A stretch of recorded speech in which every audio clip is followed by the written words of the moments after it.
Hi guys, मैं रोज़। तो इस वीडियो में थोड़ा कास्ट क्लास के बारे में अच्छे से डिफाइन करके बोलूँगी। उसके पहले मैं थोड़ा एक्सप्लेन कर देती हूँ उन्होंने क्या बोला था। तो उन्होंने बोला था जैसे कि मैंने पहले भी बोला है, Brahmins were also known as Miradas. और जो लैंड ओनिंग क्लास था वो agraharam, they live united by kingship and caste. तो ये लोग ऑल्सो भी ये जो कास्ट ग्रुप थे वो यूनाइटेड थे बाय इकोनॉमिक इंटरेस्ट, क्योंकि अब देखेंगे सेम कास्ट के लोग सेम इकोनॉमिक जॉब करते थे, इसलिए तो वो उन्होंने एक्सप्लोर किया टेंडेंट का जो रिलेशनशिप रहता था अपर कास्ट के साथ, मतलब land owning class, that is agraharam. उन्होंने देखा एडल्ट फ्रेंचाइजिस के कारण राइट टू वोट जो हुआ, तो उसके कारण पंचायत में डिस्ट्रीब्यूशन ऑफ पावर हुआ। तो distribution of patronage, emerging leader, उन्होंने देखा new leaders of small scale land owning. फिर नॉन जो पहले क्या कास्ट पावर जो रहता था विलेज में वो सिर्फ ब्राह्मण कास्ट के ऊपर ही रहता था। तो उन्होंने ऑब्जर्व किया कि नॉन ब्राह्मण कास्ट को भी विलेज में पावर मिल रहा है। और वो जो क्या हो रहा है, तो people of different castes are reaching to different caste for vote. Okay, तो और उन्होंने देखा ग्रोइंग ऑफ पॉपुलर जो लीडर्स, जो विलेज के लीडर्स, उनका पॉपुलैरिटी बढ़ रहा है। तो expanding their connection political power despite of caste and class. Okay, तो पॉलिटिकल पावर में क्या हो रहा था, ऐसा नहीं कि वो पॉलिटिकल पावर सिलेक्टिव कास्ट को ही या क्लास को ही दे रहा था। Political power was open to all stands of people. तो उन्होंने ऑब्जर्व किया एक shift in power. He also focus on economic power to acquire position to build and to acquire position to expand and build power. तो उन्होंने देखा colonial rule है, उसने बहुत ज़्यादा इम्पैक्ट किया ऑन द स्टेटस ऑफ ब्राह्मण ड्यूरिंग कॉलोनियल रूल। ब्राह्मण का जो पावर था वो सुप्रीम था। और वेस्टर्न एजुकेशन जो था वो भी मैंने पहले के वीडियो में बोला है, वो कैसे influence government job, so influence urban transfer, kingship tribe, मैंने सब कुछ डिस्कस किया है। जो नॉन ब्राह्मण्स था वो लोग रिक्वेस्ट किए ब्रिटिश को to get more government job. यहाँ पे आप ईवीएम पार्टी का भी मेंशन कर सकते हो, ईवीएम पार्टी, तो इसका भी आप मेंशन कर सकते हो। तो struggle of power between Brahmins and non Brahmins, तो ये एक्ट के बारे में भी आप लिख सकते हो, repercussion of power of government of India act. Okay, तो जैसे कि बेसिकली यहाँ पे मैं क्या बात करूँ आपको समझ में ज़रूर नहीं आ रहा था। तो इट्स बेसिकली क्रिटिसाइजिंग जो सिर्फ पावर जो सिर्फ एक लिमिटेड ग्रुप, लिमिटेड कास्ट के अराउंड घूमता है, जिस ब्राह्मण का, उसको ही क्रिटिसाइज किया गया है। ये सब सेल्फ रेस्पेक्ट मूवमेंट, आपको अगर नहीं पता है सेल्फ रेस्पेक्ट मूवमेंट क्या है तो प्लीज़ डू सर्च इट।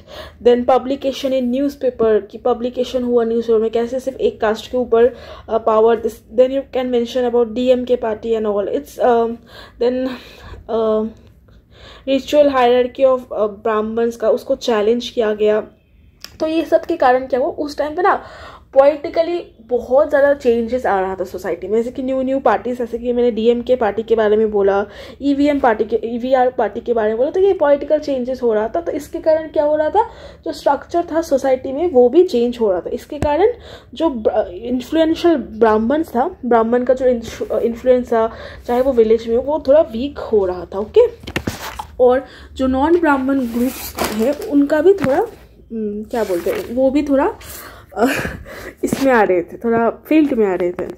तो यहाँ पे एक बहुत अच्छा पॉइंट है, people think that giving reservation to the weaker section justify their position, but vice versa it's deepen the roots of discrimination. Okay, the term peasantry has a variety of represent. तो ये कुछ मैंने term बने, कुछ line मैंने पढ़ दिया है। जैसे कि on republic 26 January 1950 a group of non Brahmin and Adi Dravidas या फिर जो अनटचेबल है, march through the agraharam. Agraharam basically एक टेम्पल, एक agraharam till the gate of its main temple as an act was not only ritual polluting but brought social humiliation of the Brahmin. तो इससे हम लोग ये सब मैं पढ़ के क्यों सुना रही हूँ कि कैसे प्रोटेस्ट हो रहा था कि ब्राह्मण डोमिनेशन पे, ये सब के थ्रू आप देख सकते हो।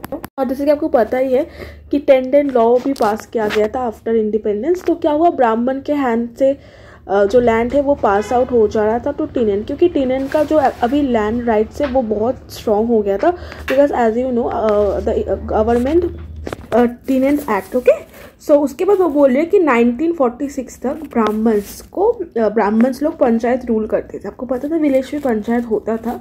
तो रिचुअल वाइज अगर हम लोग कास्ट सिस्टम के बेसिस पे देखें, वर्ण सिस्टम के बेसिस पे देखें, तो ब्राह्मण्स लोग ही टॉप क्लास पे थे, तो इसके बेसिस में उनको रूल करने देते थे विलेज। बट जब से इंडिपेंडेंस के बाद से adult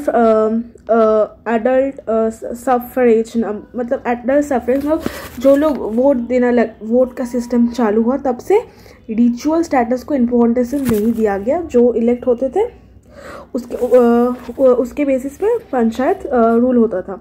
many physical powerful non Brahmin caste such as Kalakars had came to dominate village politics. Okay, उन्होंने बोला कि as a non Brahminical caste जैसे कि कलाकार्स, वो लोग अभी डोमिनेट करने लगे विलेज पॉलिटिक्स को। ओके, न्यू पॉपुलर लीडर्स, जो कि बहुत देर से बोली, न्यू पॉपुलर लीडर्स इमर्ज हुए। जैसे मैंने पहले भी बोला है कि बहुत स्कॉलर्स ने इंडियन सोसाइटी को कास्ट सोसाइटी बोला है, बट श्रीपुरम तंजौर डिस्ट्रिक्ट में जो है उसका वो traditionally very complex and conservative district है। The whole village is divided into different caste comprising of, मैंने बोला है जो 3 कास्ट है, ब्राह्मण, non Brahmins and Adi Dravidians. Okay, and caste system is a continuous process, मैंने बोला है different caste are assigned with different roles. तो जैसे श्रीपुरम में ऑब्जर्व करके एंड्रे पेट्रोल ने बोला है, जो क्लास जो सिस्टम है, class is a open system, और जो कास्ट है वो क्लोज सिस्टम है। तो class do not enjoy the kind of legal and religious action which are associated with caste. तो ऑफकोर्स जो कास्ट का जो लीगल एंड रिलीजियस सैंक्शन है, जैसे जितना पावर कास्ट का है उतना क्लास का नहीं है इंडियन सोसाइटी में। Okay,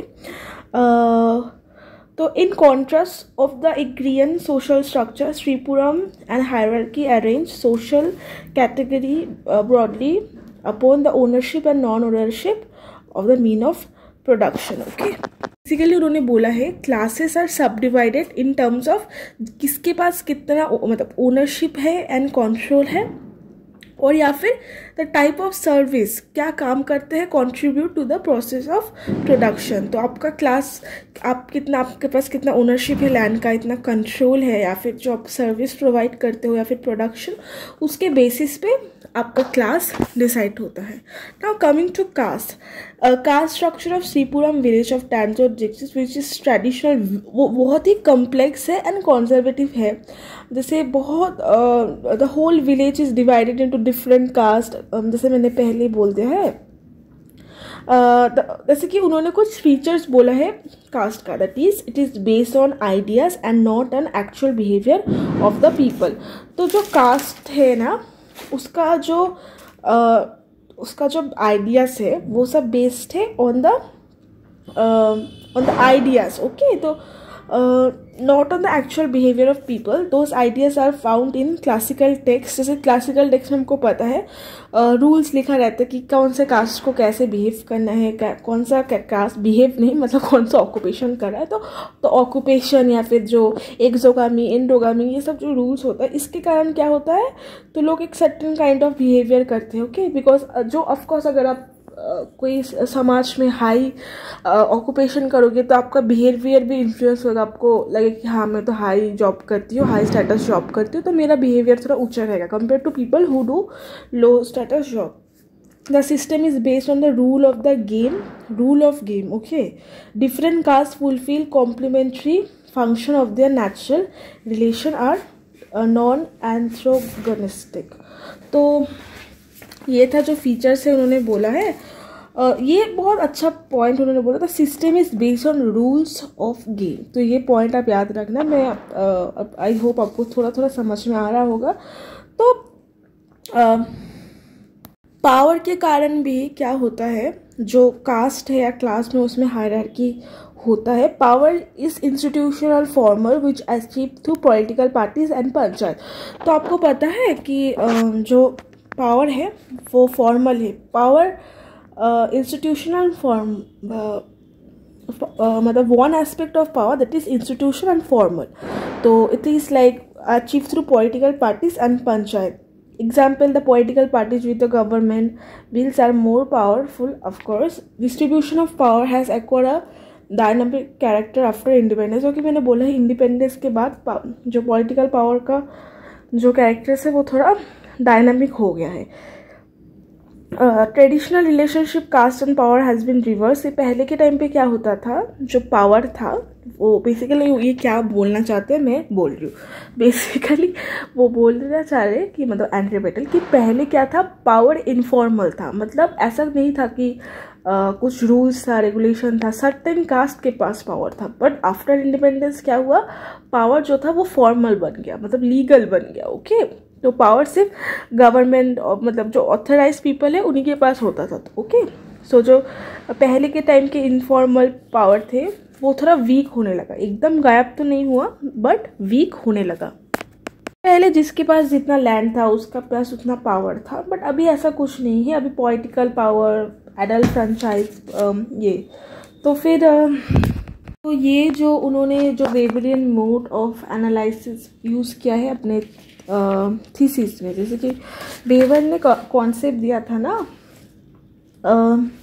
class status party, but same Andre Beteille ने जो कॉन्सेप्ट दिया है कास्ट क्लास पावर. उन्होंने जो स्टेटस को कास्ट के साथ मतलब एक्सचेंज कर दिया. बाकी उनका जो व्यू है इट्स लाइक सेम ओनली.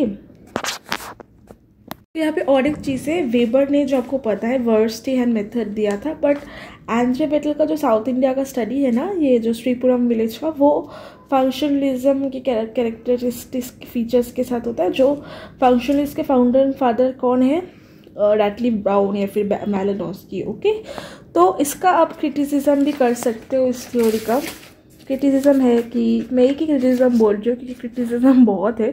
तो एक ही क्रिटिसिज्म है, उन्होंने अपने एक विलेज स्टडीज़ के ऊपर होल इंडिया के विलेज को स्टडी कर दिया. जैसे कि उन्होंने बोला कि इंडियन विलेज में लोग सिर्फ कास्ट देखते हैं, but whereas Indian village में क्लास है, पावर है. ये उन्होंने बस श्रीपुरम के ऑब्जर्वेशन के थ्रू ही बोल दिया, बट ऐसा तो नहीं है ना. इंडियन विलेज में कहीं कहीं पे सिर्फ कास्ट है, क्लास कहीं कहीं विलेज में है ही नहीं. कहीं कहीं विलेज में जो पावर सिस्टम है वो भी कास्ट के थ्रू ही रेगुलेट होता है. वो श्रीपुरम में अलग है, बट ऐसा नहीं है कि इंडिया में बहुत डिफरेंट मतलब बहुत पुराने ज़माने के अगर विलेज देखोगे वहाँ पे अभी भी कास्ट जो है सिर्फ वो है. वहाँ पे क्लास क्या है उन लोगों को पता ही नहीं है. क्लास बेस्ड जो रूल्स है फॉलो ही नहीं होता. ओके तो यहाँ पे जो मैंने नोट्स प्रोवाइड किया है ना, ये कुछ वेबसाइट्स का है, कुछ मेरे टीचर्स ने दिया है. तो वो सब मेरे नोट्स और एसेंशियल सोशियोलॉजी बुक का है. आई होप आपको मैंने थोड़ा बहुत समझाया है, क्योंकि मैंने भी ये फर्स्ट टाइम ही पढ़ा है, इतना डिटेल्स में नहीं पढ़ा है. जितना पढ़ा है मैंने समझा दिया आपको. Thank you for watching. Bye guys.